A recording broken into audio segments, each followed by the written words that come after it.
नमस्कार, मैं हूं आपके साथ ज्योति कनौजिया। आइए रुक करते हैं फटाफट खबरों की ओर। राहुल गांधी ने एक्स पर पोस्ट किया कि दिल्ली में एक इमारत के बेसमेंट में जलभराव के कारण प्रतियोगी परीक्षाओं की तैयारी कर रहे छात्रों की मौत अब बहुत दुर्भाग्यपूर्ण है। कुछ दिन पहले बारिश के दौरान बिजली का झटका लगने से एक छात्र की मौत हो गई थी। उन्होंने शोक संतप्त परिवारों के प्रति संवेदना जताई। दिल्ली के ओल्ड राजेंद्र नगर स्थित एक कोचिंग संस्थान में हादसे को लेकर लोकसभा में विपक्ष और कांग्रेस नेता राहुल गांधी ने सरकार पर हमला बोला है। उन्होंने कोचिंग संस्थान के बेसमेंट में जलभराव में मृत 3 विद्यार्थियों की मौत पर शोक जताया।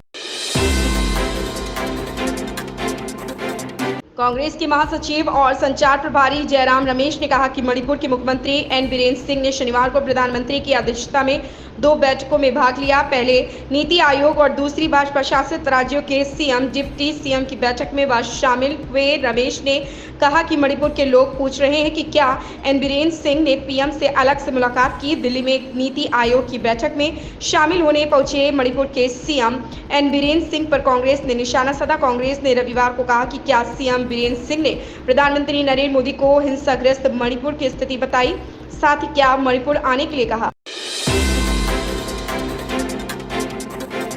समाजवादी पार्टी पीडीए को और मजबूत करेगी। विधानसभा चुनाव में सपा नई रणनीति पर काम कर रही। विधानसभा में नेता प्रतिपक्ष के लिए अपने चाचा व पूर्व कैबिनेट मंत्री शिवपाल यादव के नाम पर विचार न करने इसी रणनीति का हिस्सा माना जा रहा। कुल मिलाकर अक्टूबर में होने वाले विधानसभा उपचुनावों और वर्ष 2027 के विधानसभा चुनाव के मद्देनजर 22% दलित वोटरों पर पार्टी की नजर है। केंद्रीय वित्त मंत्री निर्मला सीतारमण ने कहा कि हमने कर्नाटक का हक कभी नहीं मारा। केंद्र सरकार को लेकर कर्नाटक सरकार काफी गलत जानकारी लोगों को दे रही। हमने 10 साल में कर्नाटक के विकास के लिए 2 लाख करोड़ रुपए से ज्यादा किए, जबकि यूपीए सरकार ने केवल 81,000 करोड़ रुपए का बजट दिया था। गलुरु में केंद्रीय वित्त मंत्री निर्मला सीतारमण ने कहा कि कर्नाटक को केंद्र सरकार ने काफी बजट दिया, लेकिन कर्नाटक सरकार लोगों को गलत जानकारी दे रही है।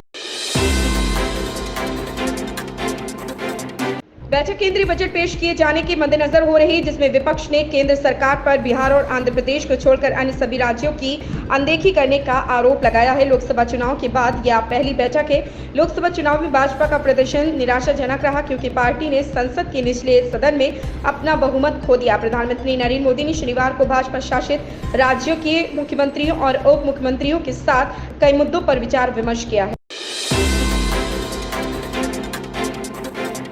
जयराम रमेश ने कहा कि वित्त मंत्री ने भाजपा शासित राज्यों को अनुदान के तौर पर वित्तीय सहायता देने के लिए कहा, मगर जब कांग्रेस शासित हिमाचल प्रदेश की बात आती है तो राज्य की बहुपक्षीय सहायता की जाएगी। मतलब कि हिमाचल को जो भी बजट मिलेगा उसे बतौर ऋण से चुकाना होगा। कांग्रेस ने केंद्र सरकार पर बाढ़ प्रभावित राज्यों को बजट देने में दोहरा मापदंड अपनाने का आरोप लगाया। कांग्रेस ने कहा कि विधानसभा चुनाव में हिमाचल प्रदेश के लोगों ने भाजपा को वोट नहीं दिया।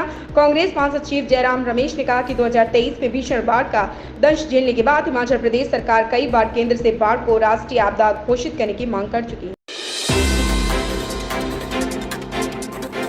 नीति आयोग की नवी गवर्निंग काउंसिल शासी परिषद की बैठक 27 जुलाई को नई दिल्ली में आयोजित की गई।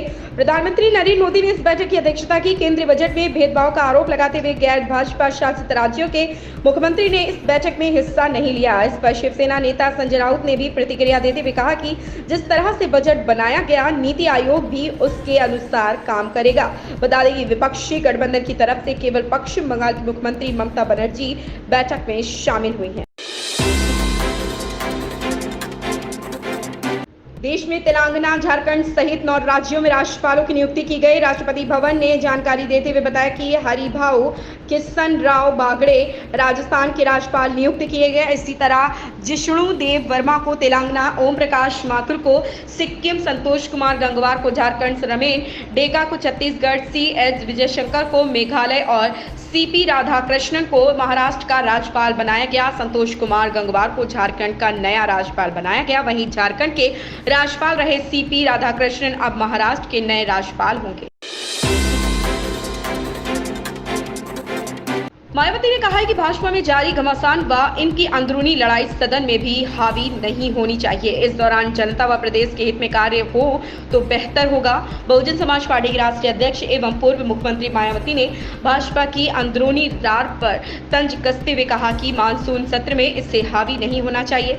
विधानमंडल का सत्र शुरू होने से पहले उन्होंने बाढ़, अतिक्रमण, बढ़ती महंगाई और लचर कानून व्यवस्था को लेकर राज्य सरकार की घेराबंदी की है।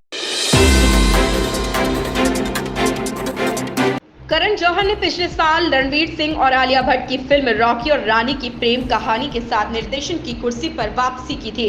साल 2023 में रिलीज हुई इस फिल्म को दर्शकों और आलोचकों दोनों से ही अपार प्यार मिला।